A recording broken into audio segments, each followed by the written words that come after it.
Hello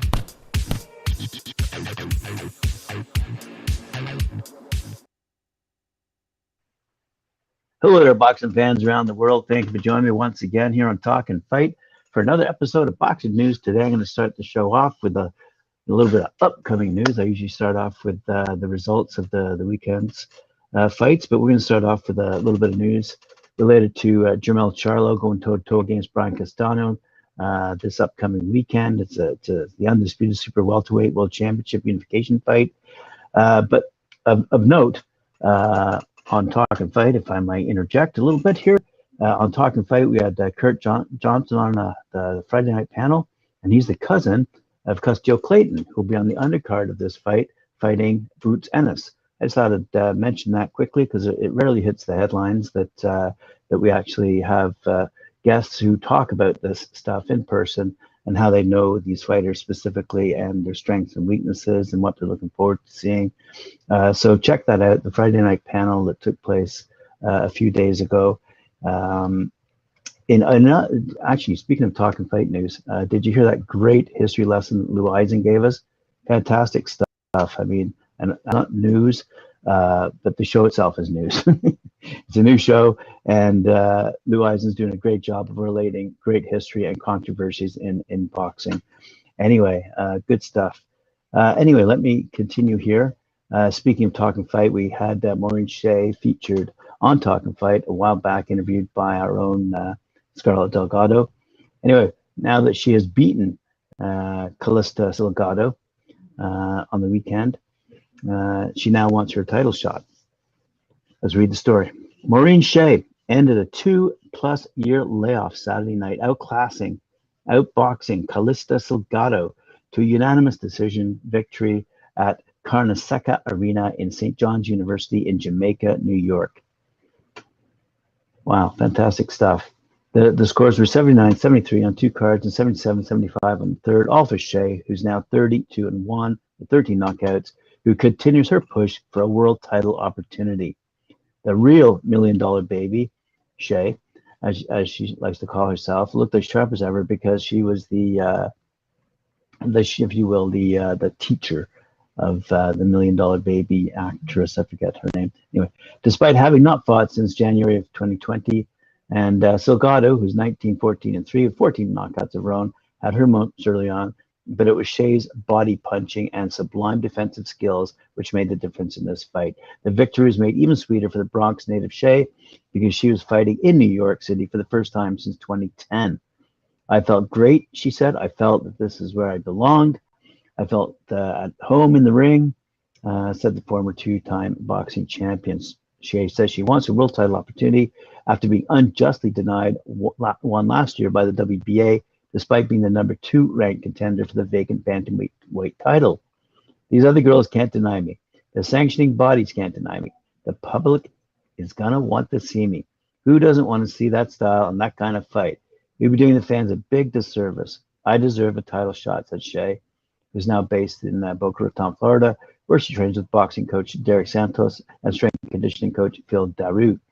Among the many Shea supporters in attendance were undisputed women's super middleweight champ Franchon Cruz-Dezurn, who had designed Shea's ring attire for the fight. I must say that must be colorful.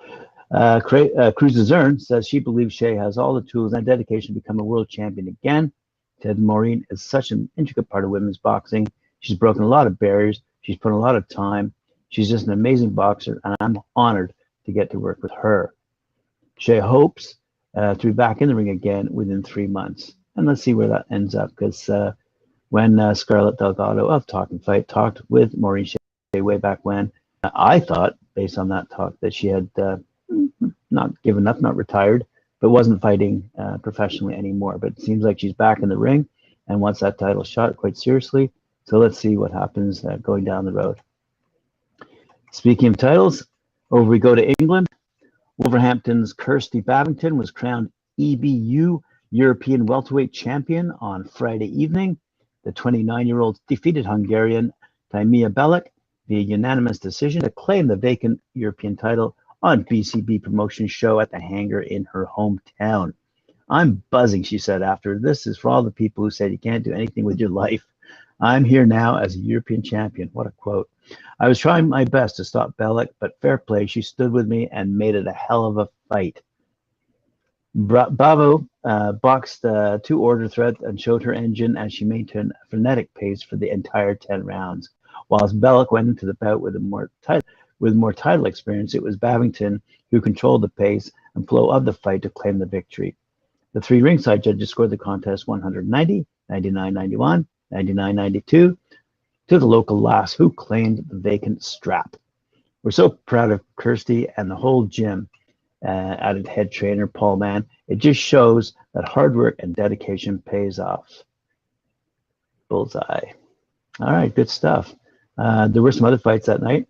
There were point wins for former Midlands area welterweight champ Conor Walker, Canucks super welterweight Ollie Cooper, Wolverhampton welterweight Jermaine Osborne Edwards.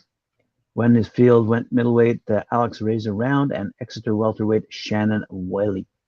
There we go. Some great pictures, by the way, on the site of that fight, courtesy of our friends over at BCB Promotions. Speaking of champs and fights upcoming, we see that Daniel Dubois will challenge Trevor Bryan for the WBA regular world title on June 11th in Miami, and you can catch that heavyweight action on BT Sports if you're in the UK.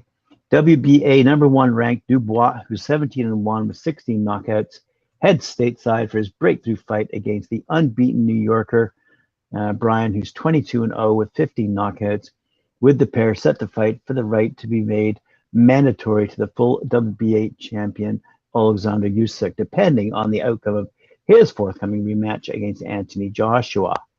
Bryan, who's 32 years of age, won the belt via 11th round stoppage of Bermain Stavine and has navigated a single defense against Jonathan Guidry last time out in January, with success coming via split decision on the cards. Dubois is just 24 years of age, will be having his second fight across the Atlantic after introducing himself to the American market with a typical first-round stoppage of Joe Cusumano last August. He previously won the WBA interim belt with a second-round demolition of Bogdan Denu in Telford. Great story. In Telford, by the way, Liam Davies, who's 11-0, 5 knockouts, will challenge new champion Mark Leach, who's 18-1-1 with 4 knockouts for the British Super Bantamweight title in his hometown. Good stuff. So that's going to be a really good fight coming up. As I said, taking place in Miami.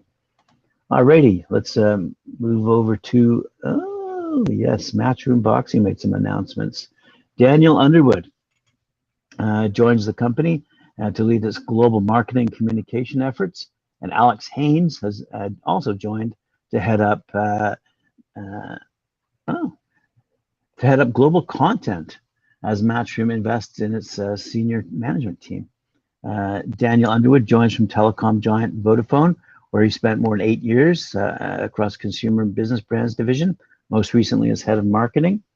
And Alex joins from a diverse background, having spent many years with music tour production before transitioning into advertising with an award-winning agencies, Anomaly and TBWA. So some of the brands that Alex has worked with, by the way, include Audi, Red Bull, Adidas, Under Armour, as well as heading up the content division at Ten Toes Media. So good stuff for Matchroom, who continue to grow and make their mark in the boxing world. And that's it for this Monday. It's pretty quiet. As I said, we had some great fights. Oh, by the way, speaking of great fights, did you see that knockout? It was featured on Knockout of the Week. Zhang just absolutely flattened his opponent in the first round with a great straight left, and that was, as I said, featured by Mike Orr and Cedric Ben on Knockout of the Week. Anyway, thanks very much for joining me. Appreciate it. Remember to like, share, subscribe, hit that notification bell, and we'll see you at 4 p.m. Eastern Standard Time. That's this afternoon in a few hours for Knuckle Up with Mike Orr and Cedric Ben. Thank you.